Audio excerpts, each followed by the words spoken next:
Hello everybody, this is Canton412 here, and today I'm going to be bringing you guys a post-commentary Call of Duty Black Ops 2 Zombies video on the map Mob of the Dead.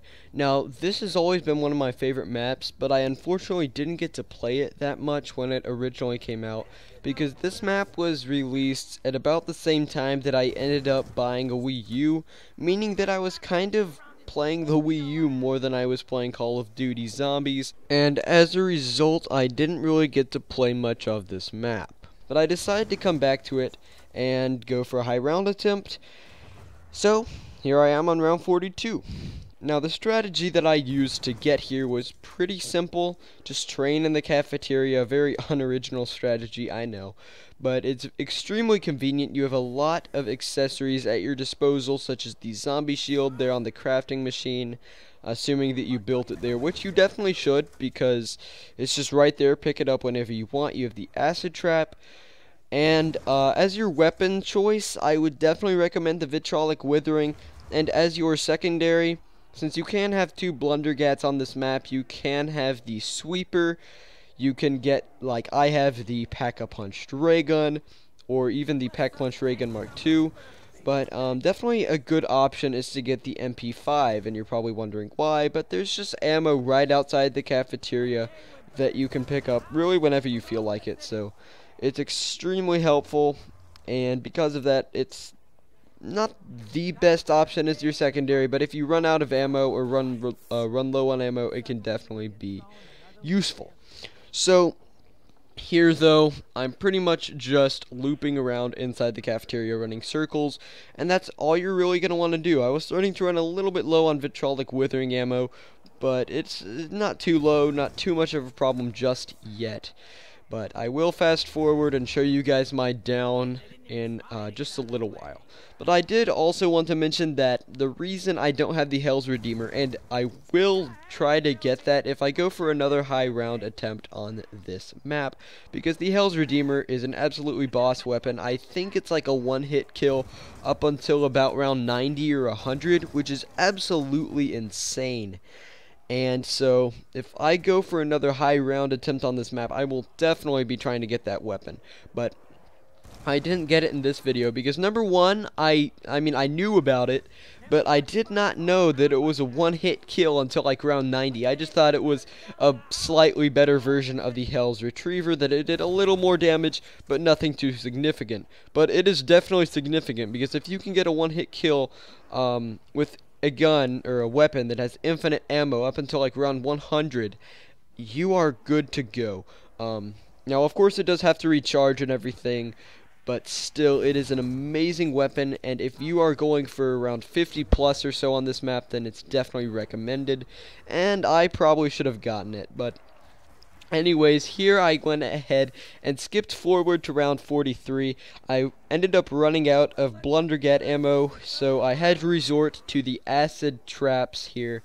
And what you're going to want to do when you run out of ammo is just like I did there. Train up the zombies in the cafeteria and then lead them out into this area and activate the trap. And once you do that, you have to wait for the trap to deactivate, of course, and while that is happening, you are going to want to train up the zombies to the best of your ability in this little area out here.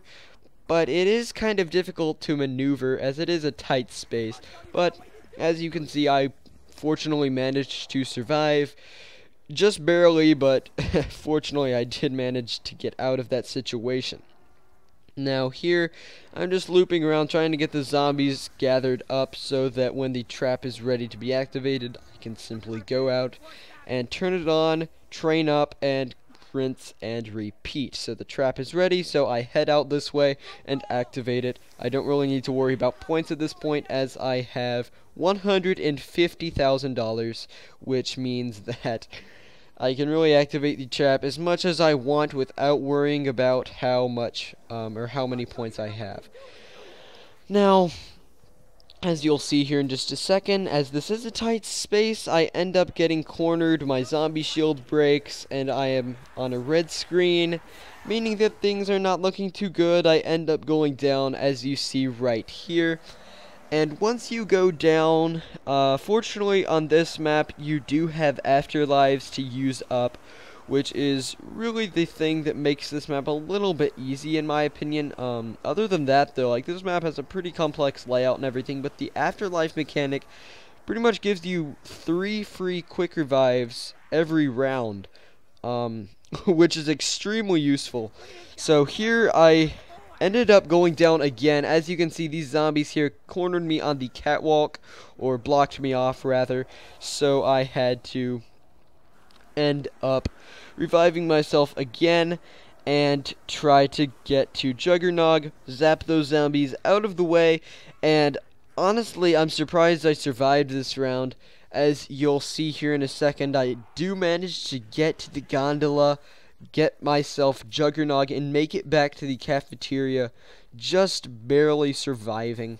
Now, this map, one thing that you're going to want to make sure that you do is get set up as early as possible, because Mob of the Dead, once you get into the higher rounds, if you're not set up, it'll be extremely difficult, but if you are set up, you shouldn't have too much trouble. Setting up is really the most difficult thing on this map, and once you have that out of the way, it will make things a lot easier for you.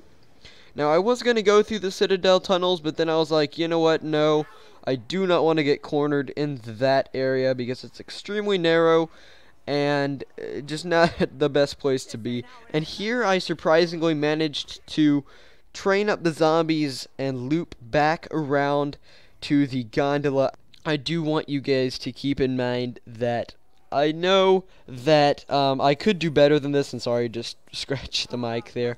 I know I could do better than this though, and if you guys want me to, I will. Just let me know in a comment down below if you want me to go for rounds 50 plus or something like that, and I may try to at some point in the future. Definitely not guaranteed, but if I feel like I can improve and you guys want me to, then I may just try to get the Hell's Redeemer and go for round 50 plus. But here I managed to get back to the cafeteria, like I said, activate that trap there, and fortunately survived to see another day. I do not have double tap or speed cola though in this gameplay, but yeah, I get zombie shield once again, and I managed to survive that round. Here, I'm on round 44. I ended up going down again on round 43. Didn't want to show that though, because it would probably be kind of redundant to see me just going back and forth, but that's why I had double tap and not electric cherry. But here, as you can see, I end up getting cornered, going down again. Had a lot of downs here in these higher rounds, like from about round 38 or so, 37 plus. I had a whole lot of downs, as more and more zombies will start to spawn in, meaning that you're going to run out of vitrolic withering ammo pretty quickly. But here, as you can see, I get blocked off by all of those zombies there, meaning that I have to loop back around. And unfortunately, that zombie there manages to close off that gap and hit me 2 times, causing me to go down. But with that said, I guess I'll see you guys later. Peace.